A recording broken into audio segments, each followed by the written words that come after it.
Alright guys, तो फिर से कांड हो चुका है क्योंकि भैया जिस चीज का डर था वही हुआ। सीज फायर का उल्लंघन हो चुका है और अब मार्केट हमें लगता है फिर से कल आपको दिख सकता है कि मार्केट क्रैश हो रहा है। क्यों क्रैश हो रहा है मैं ये भी कारण बताऊंगा, किसने सीज फायर का उल्लंघन किया है, क्यों किया है और किस कारण से सीज फायर का उल्लंघन हुआ है ये भी मैं बताऊंगा। तो सबसे पहले जानते हैं कि सीज फायर सबसे पहले किसने तोड़ा है। तो गाइस, यहाँ रिपोर्ट के मुताबिक तो कहा जा रहा है कि इजराइल ने सीज फायर तोड़ा है। मैं आपको बताता हूँ कि रियलिटी में हुआ क्या है। ईरान ने जो है इजराइल पे बहुत सारे मिसाइल अटैक किए हैं। इजराइल पे बहुत सारे मिसाइल अटैक किए, लगभग 10-11 मिसाइल अटैक किए हैं और इजराइल इस चीज के लिए रेडी नहीं था। इजराइल जो है इस चीज के लिए अभी रेडी नहीं था, इसलिए उसके बहुत सारे जो है मिसाइल को इजराइल रोक नहीं पाया।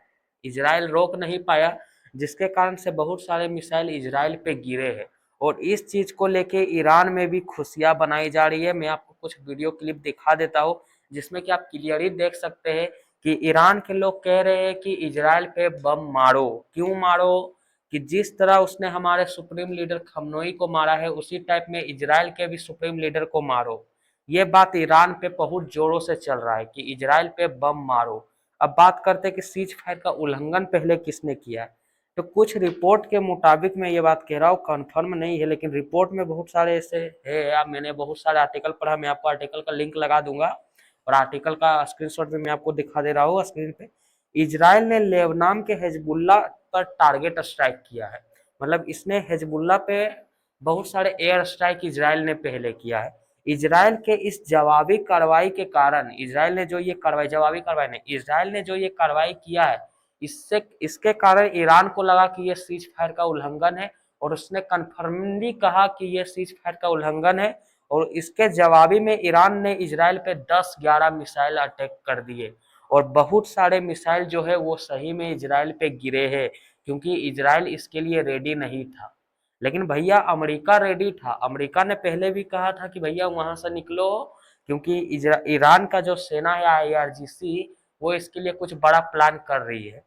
तो ये बात है जिसके कारण ये हुआ है। अब कहिएगा भैया कि ये अटैक हुआ है तो क्या इसके कारण ही हुआ है? तो जी इसी के कारण हुआ है क्योंकि ये जो सीज फायर का उल्लंघन हुआ है इसका कारण अब डर है कि मार्केट फिर से वोलेटाइल हो जाएगा। ऑयल मार्केट फिर से ऊपर जा सकता है। जो हमारा ब्रेंट है इसका प्राइस फिर से बढ़ सकता है, क्रूड ऑयल ऊपर जा सकता है। ऑयल जो है ये ऊपर जा सकता है। अभी ऑयल जो है $90 के आसपास ट्रेड कर रहा है। $90 में अभी ट्रेड कर रहा है। लेकिन अगर इसी तरह चलता रहा तो ये साला फिर से 110 पार कर जाएगा और अगर 110 पार किया तो फिर से हमारी दिक्कत है क्योंकि 110 ये पार नहीं करना चाहिए। अगर 110 ये पार किया तो फिर दिक्कत है, इसलिए अगर ये 110 नहीं पार करना चाहिए और यही मेन कारण है जिसके कारण ये हुआ है। निफ्टी और बीटीसी अभी बहुत ज्यादा वोलेटाइल है। निफ्टी और बीटीसी बहुत ज्यादा वोलेटाइल। अब कहिएगा कि भैया ईरान ने अटैक भी कर दिया, इजराइल ने सबसे पहले अटैक किया, उसके जवाब में ईरान ने भी अटैक कर दिया, तो क्या ये अभी और आगे बढ़ चुका है या फिर अभी भी सीज फायर चल रहा है? तो रिपोर्ट के मुताबिक जो है ऑन कैमरा तो पता नहीं क्योंकि किसी ने वहां जाके ग्राउंड रियलिटी नहीं देखा है, लेकिन रिपोर्ट के मुताबिक सीज फायर अभी जारी है।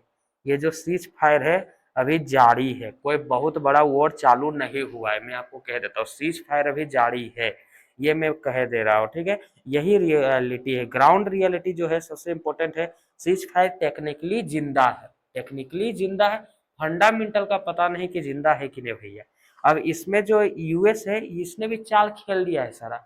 यूएस का ट्रेजरी का पता है क्या कहना है? यूएस ट्रेजरी एसेट का, यूएस ट्रेजरी एसेट का कहना है कि भैया अगर तुम इस टाइप का अटैक करोगे, इस टाइप का अटैक करोगे तो जो हमने तुम्हारा $24 बिलियन हमारे पास फ्रीज है वो पैसा हम तुम्हें नहीं देंगे, बल्कि इस पैसे को तुमने जिस जिस देश पे अटैक किया है गल्फ कंट्रीज पे हम उसको दे देंगे, उसको अपनी देश की मरम्मत करने के लिए जो जो तुमने उसका नुकसान किया है।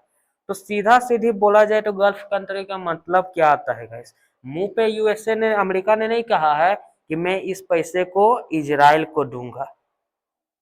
मुंह पे ये नहीं कहा है कि मैं इस पैसे को इजराइल को दूंगा, लेकिन संकेतों संकेतों में ये कह दिया गया है कि ये पैसा तो भैया हम इजराइल को देंगे, इजराइल को देंगे, ये बात फिक्स है।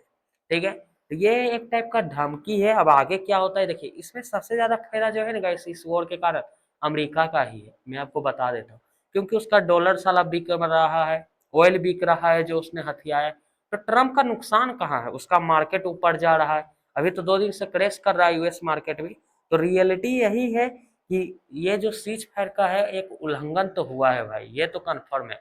और इसी के कारण आपको कल दिख सकता है कि फिर से हमारा निफ्टी क्रैश करे, क्योंकि आज नेस्डेक भी क्रैश कर रहा है और S&P 500 भी आज क्रैश कर रहा है। तो कल हो सकता है हमारा निफ्टी 50 भी क्रैश करेगा, ये तो थोड़ा हमको लग रहा है। और गिफ्ट निफ्टी भी उसका कुछ असर बता रहा है। तो देखते हैं अब आगे क्या होता है, क्योंकि टेक्निकली तो सीज फायर अभी जिंदा है, लेकिन साला ग्राउंड रियलिटी का पता नहीं। यूएस कहता है कुछ और, ट्रम्प अगर कुछ ट्वीट कर देता है तो उसका भी असर दिख जाता है। अब देखते हैं आगे क्या होता है, क्या ईरान और अटैक करता है। और इजराइल ने भी जवाबी कार्रवाई शुरू कर दी है। जब तक मैं ये वीडियो शूट कर रहा हूँ तब तक कुछ रिपोर्ट आ चुके हैं कि इजराइल ने भी अटैक करना शुरू कर दिया है। अब क्या अटैक किया है इसका थोड़ा आने में समय लगेगा, तो आएगा जैसे ही मैं उसका भी आपको अपडेट दे दूंगा। तो अभी के लिए तो बस इतना ही है कि इजराइल और ईरान के बीच छोटा सा फिर से लड़ाई हुआ है, जिसके कारण से होर्मुज हमारा फिर से संकट में आ चुका है। और इस संकट के कारण ही ब्रेंट का दाम बढ़ने का फिर से टेंशन है। अगर क्रूड ऑयल 110 के पार जाता है तब तो फिर भैया हमारा मार्केट एकदम खतरनाक क्रैश करेगा ही, और हमारा नहीं सबका मार्केट क्रैश करेगा। क्योंकि ब्रेंट का ऊपर जाना किसी के लिए, किसी भी देश के लिए अच्छा नहीं होता। इकोनॉमी के लिए तेल बहुत जरूरी है, तेल का प्राइस बढ़ना अच्छा नहीं है। और खास करके लिए जो ऑयल इम्पोर्टर देश है, खास करके हमारे जैसे देश के लिए इंडिया चाइना, ये लोग ऑयल इंपोर्ट करते हैं, इनके पास कोई खानदानी जमीन से तेल नहीं निकलता है। यूएस ये सब के पास तेल निकलता है, इसलिए उन्हें दिक्कत नहीं है। लेकिन हम लोग अपना 80 से 90% तेल इंडिया इंपोर्ट करता है, वही हाल चाइना का भी है। तो इसलिए हमें बहुत इस वॉर से फर्क पड़ रहा है। ठीक है, तो मेन बात यही है कि सीज फायर का थोड़ा सा उल्लंघन हुआ है। अब आगे देखते हैं भैया जवाबी कार्रवाई में क्या होता है, कल हमारा निफ्टी क्या रिएक्ट करता है। तो कल देखते हैं, तब तक के लिए बाय बाय।